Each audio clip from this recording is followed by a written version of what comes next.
Okay, Tundra fans, today we're talking about the Pro Series 2 rear disc conversion. This is the kit that uses 05 Sequoia parts, so you can pick up just the backing plates and cables from us and pull the rest of the parts off of a Sequoia, or you can buy a complete kit from us. So we're going to show you everything that comes in our complete kit today, give you a quick overview. First of all, the main part of this kit is a backing plate. This backing plate has a caliper bracket. You notice these two holes. That's where the caliper actually mounts. Here's the caliper itself. See, the caliper's got the same holes in it. We've got caliper mounting bolts right there and washers. Just to take a quick look at this, we've got a parking brake shoe rest, which is where your shoes come in on each side. I'm just going to stick them in here real quick just for a overview. Basically, the shoes are going to sit in like this.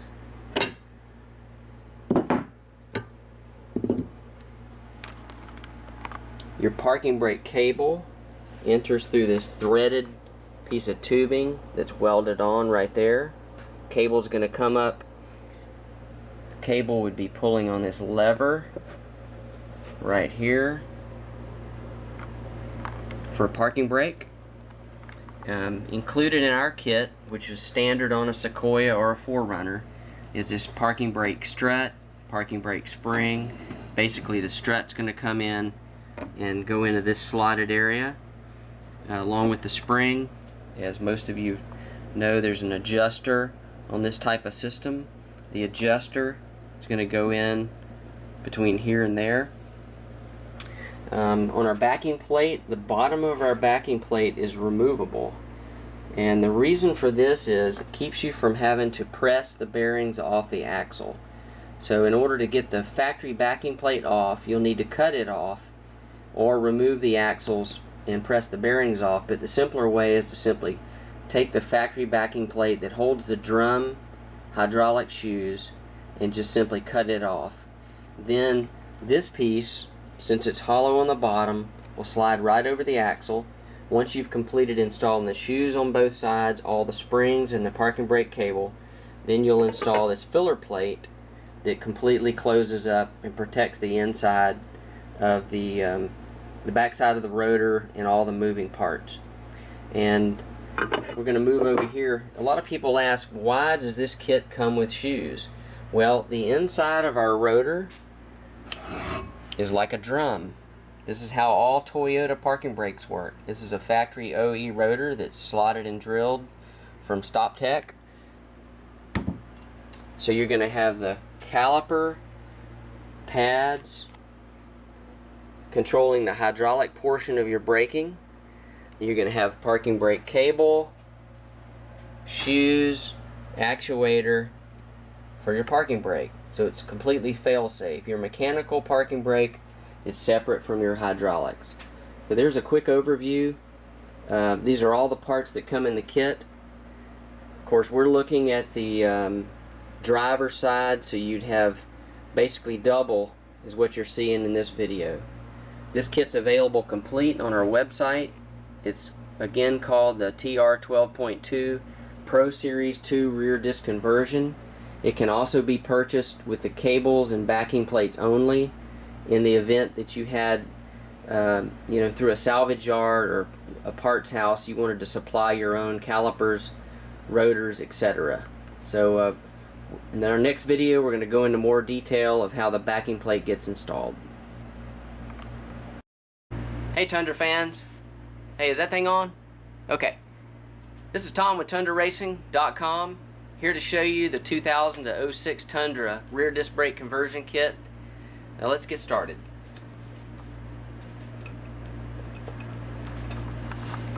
The first thing that you're going to do on your Tundra when you get started is you're going to be removing the rear drum brakes and the backing plates. And once that's done, then we'll go from here. You're going to take we're looking at a driver's side backing plate. It's going to have a label on it out of the box, so you'll know driver's side and passenger side. We're going to install the cable into the backing plate. It's threaded, simply screws in just like a bolt. Put it in about halfway, leave the adjuster nut loose. You'll have this spring and the lug hanging out. This is going to slide down over your axle, but before we do that, just to make it easier, we're going to go ahead and install the rear parking brake shoe, which is going to have a lever on it. That lever eventually will slide over that cable, and that's how your parking brake is going to work. So you simply slide that over. You've got this clip. By the way, these are all Toyota Sequoia parts. They can be purchased from us at a Toyota dealer, Napa store, or you could pull them off of a wrecked vehicle. You have this tool, it makes it a little bit easier. So now we've got the backing plate with the rear shoe installed, parking brake lever. Don't hook the cable up yet because we're going to need to slide this down over the axle, and we'll get to that in just a minute. Okay, now that you've got the backing plate, the rear shoe, and the cable, you're going to slide this down over the axle, and you're going to install 3 bolts. Metric 10mm 1.5 with a lock washer. The length of that bolt will vary based on what vehicle you have. You should have the correct bolts in your kit. Just going to give you an example. The backing plate has threaded nuts already welded to it. The main thing that you want to look at when you first bolt the backing plate to the vehicle is you want to make sure that the end of this bolt doesn't interfere with the travel of your parking brake lever. This cable is going to wind up pulling this about 10 degrees, and so you don't want the end of this bolt blocking the travel. It should come out flush or just a little bit past. You'll have 3 bolts in to hold the backing plate on. Get them nice and tight, and before you go to the next step. And once that's done, you've got all 3 bolts in, you've got those tightened down. We're going to leave this bottom vacant for now. Eventually we're going to slide it in and put the 4th bolt in, but for now we're going to leave it out of the way. Next step is from behind, you're going to take this pin, which is straight. You're going to take the shoe and slide it in over here, just like we did on the forward one. We've got this washer with a tab, the spring,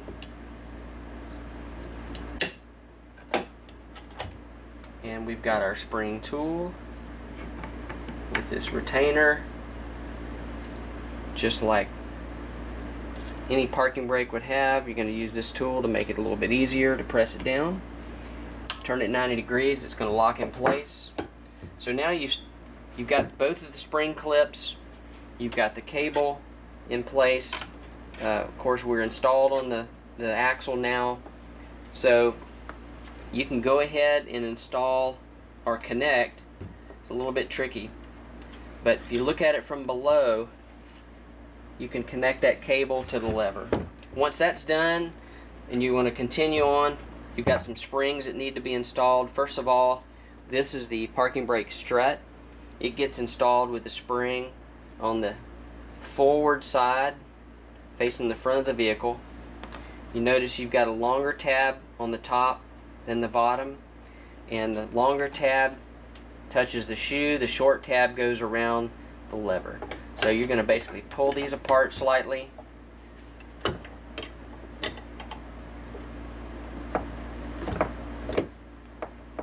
Lift that up in place.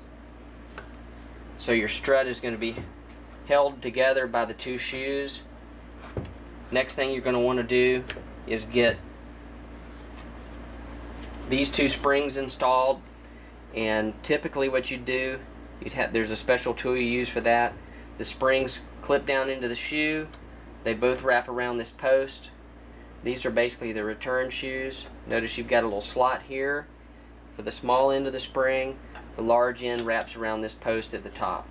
Alright, once those are in place, you're going to take the adjuster, which is this piece, and it's going to slide between the shoes at the bottom.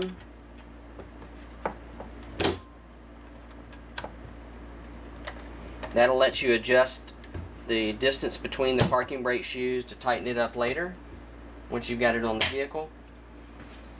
Alright, and then from that point, okay, now I'm going to show you, so we got a clear view without the axle in the way, of how you're going to connect the parking brake lever to the cable. You simply press the spring back,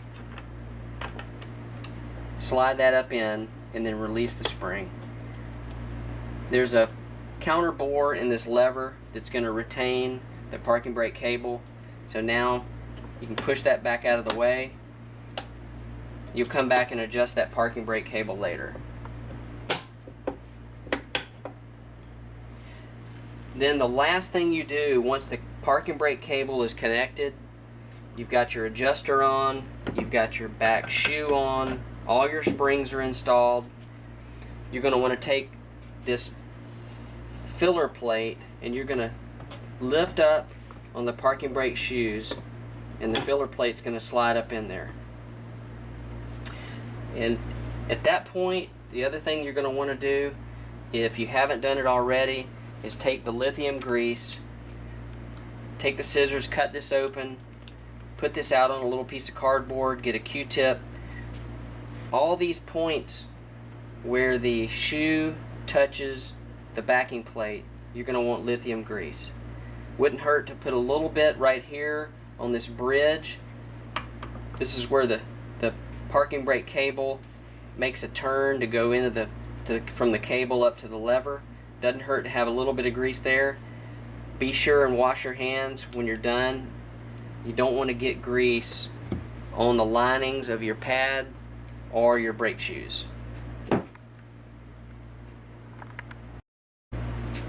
Okay, once you have the pads installed, the rotor installed, backing plate installed, we're ready to actually attach the caliper to the backing plate.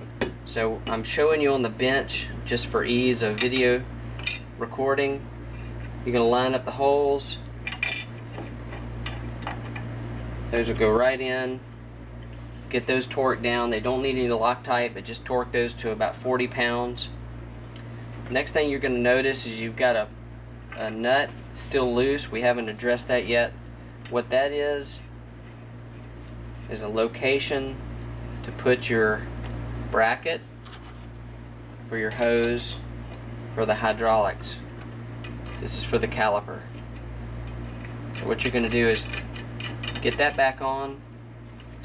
You don't have to put a wrench on the back side of this bolt because there's a feature in the backing plate that holds that hex in place. So you can leave this loose until you get your caliper hose put in place.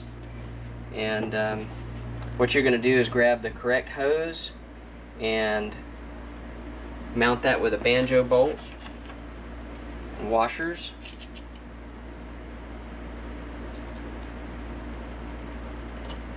Just like this. Once you get that dude tightened down, this thing's going to do 180-degree turn just like that.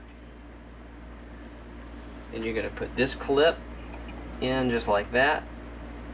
Tap that in. Then you're going to be ready to connect your hard line to the hose. Your hard line, which was going to the backing plate, simply can be bent 90 degrees.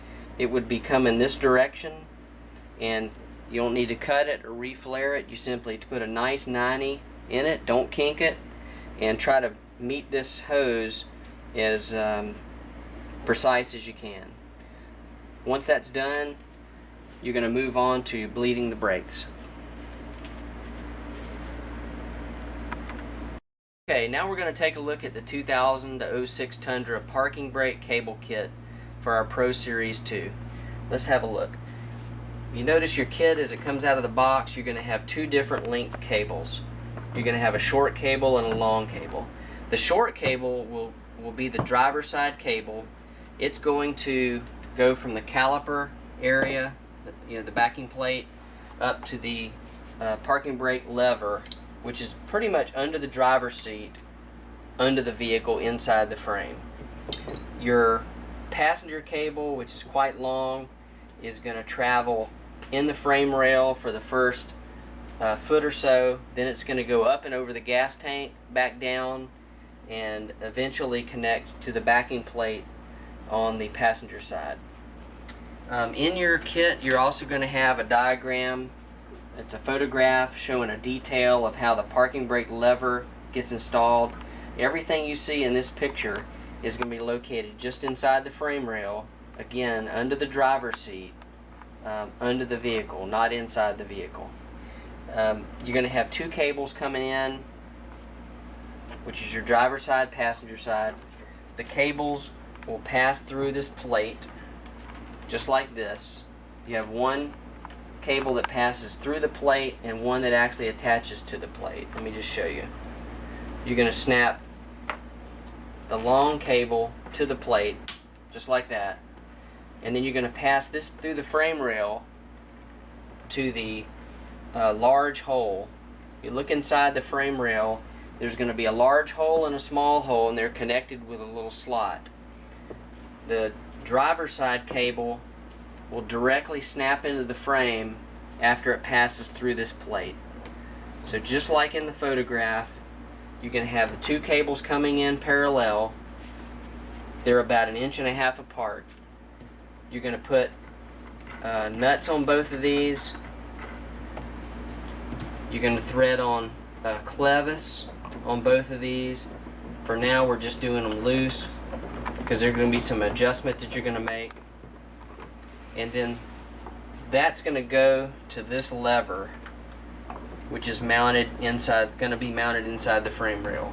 Included with our kit is the clevis pins and cotter pins to connect this up. This part that I'm holding in my hand is considered an equalizer. It's going to rotate back and forth. It does have some adjustment, so as you tighten the cables and make adjustments at the parking brake, you'll see this thing rotate slightly. The goal is, when you have it adjusted out properly and you set the parking brake, you don't want it cocked to one side or the other. You want to have it pretty much dead center. That means you've got the same amount of tension to each cable. We've got double cab, access cab, regular cab vehicles that this fits. In your kit, you're going to have a diagram. Probably hard to read on film, but it's printed out, shows you, has some dotted lines that you cut. If you have a regular cab or a double cab, you're going to need to use this template to drill 2 holes.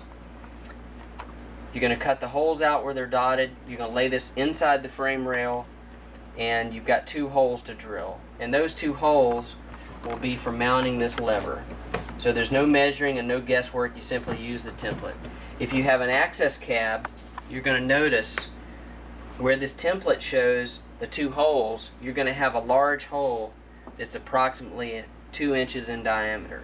So instead of drilling holes, we're making use of the hole that's already there by simply we're going to take the nuts off of this real quick. I'm going to show you how this goes in. First of all, you're going to slide this plate over, and that's the same size as the hole in the frame. So then you'll slide it through the frame exactly like I'm holding it. Slide it through the frame, then this secures the back side, so you're basically clamping the frame with the back plate and the pivot point lever. And then you put the nuts on, leave it loose, a little bit loose to start with.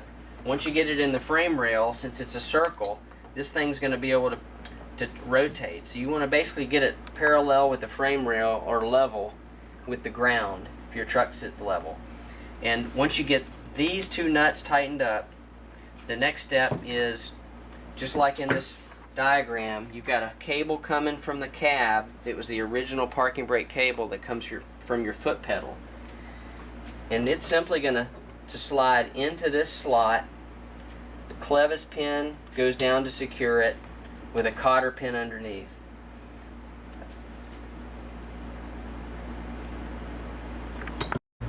Okay, now we're going to talk about parking brake cable adjustment. This is a little bit tricky, so I'm going to try to go over it with you in detail. Inside the backing plate, you're going to be able to access this adjuster, which is on the bottom of the parking brake shoes, with a screwdriver or there's some fancy tools you can buy at the auto parts store. With this, once you have this plate installed and the rotors installed, you want to adjust this out until you cannot turn the rotor by hand. Then I would back this about 3 clicks, okay? Once you've got both sides adjusted the same, you want to make sure that each rotor will turn free and that there's no drag. Then you know you're probably really close on this adjustment itself. From there, all the rest of your adjustments are done with the cables. You've got several points that you can adjust. Your clevises are threaded. You've got about a 1/2 inch of threads that you can use. You've got a jam nut to lock it in place once you're finished. I found it easiest to leave the clevis pins loose so you can slide these in and out. Slide one off, you can spin it a couple of turns, put it back on, check it again. So your goal is to have these 2 clevis pins side by side when the parking brake is activated. If you're still getting this adjuster kind of pulling sideways when you've got the parking brake applied and you don't have any adjustment that you can make at this point, it's easiest to just take the driver's side cable where it's threaded, and you can simply spin the whole cable and it will tighten if you spin it counterclockwise, or it will loosen if you spin it clockwise. So this cable's making a straight shot from the frame back to the backing plate. As long as this adjuster nut or the jam nut is loose, you'll be able to turn this cable. So the easiest thing to do is to make your adjustments here, but if you can't make the adjustments here, you can always turn one of the cables.